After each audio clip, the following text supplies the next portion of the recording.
শুভ রবিবারের সকলকে জানাই শুভেচ্ছা। আজকে রবিবার, অনেক কিছুই রান্না হয়। আজকে আমাদের কি কি রান্না হবে সেটা দেখাই। সকাল সকাল গাছ থেকে কত লেবু তুলে নিয়ে এসেছি, দেখুন। এটা পেঁপে।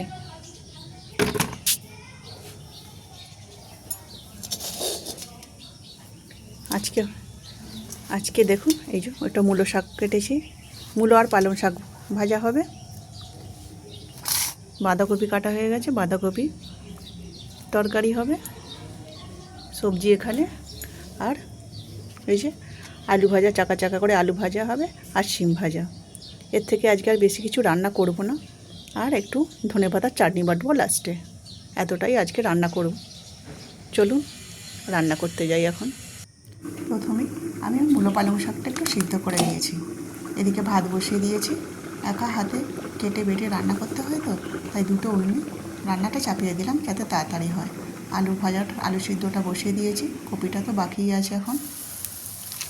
ভাতটা হয়ে গেছে, তো সেই উনুনটাতেই আমি কড়াটা বসিয়ে কপির সবজিটা ভালো করে ভেজে নিলাম। তারপরে কপিগুলো দিলাম। কপিগুলো ভালো করে ভেজে নেব। একটু ভালো করে না ভাজলে একটু গন্ধ লাগে।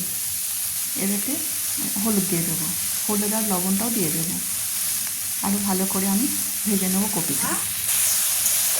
এক একদিন কিন্তু এরকম 5 রকম ভাজাভুজি করে খেতে খুব ভালোই লাগে। মাছ মাংস না হলেও চলে। আলুটা সিদ্ধ হয়ে গেছে, আলুটাও ভেজে নেব।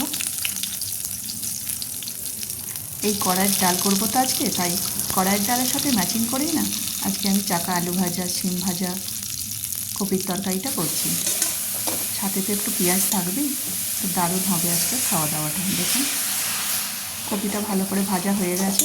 অল্প জল দিয়ে চাপা দেবো। আজকে দেখি হঠাৎ দেখি বাজার থেকে না গুড়ের রসগোল্লা এসে গেছে। এই গুড়ের রসগোল্লা না দারুণ লাগে খেতে। দেখি মনে হয় শীত উকি ঝুঁকি মারছে এবার।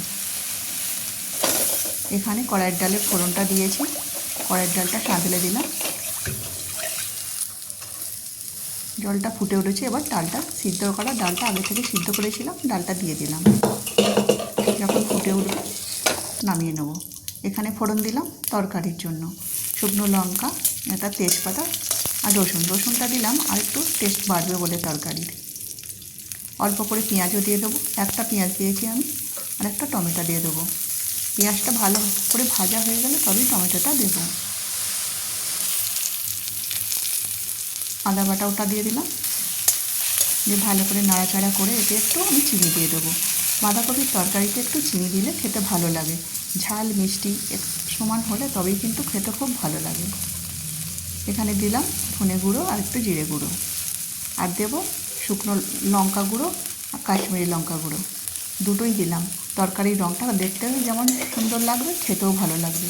কোনো জিনিস টেস্ট হলে যদি দেখতে না ভালো হয় না, খেতে ইচ্ছা করে না। একটু এলাচ বাটা দিয়ে দিলাম আর ধনে পাতাটাও দিয়ে দিলাম। সব কিছু ভালো করে কষার পরে আমি তরকারিটা সিদ্ধ করা কপিটা দিয়ে দিলাম। ভালো করে নাড়াচাড়া করে একটু চাপা দিয়ে রাখবো। টেস্ট করে দেখলাম নুনটা একটু কম হয়েছে, একটু নুনও দিয়ে দিলাম। বাঁধাকপির তরকারি রেডি হয়ে গেছে।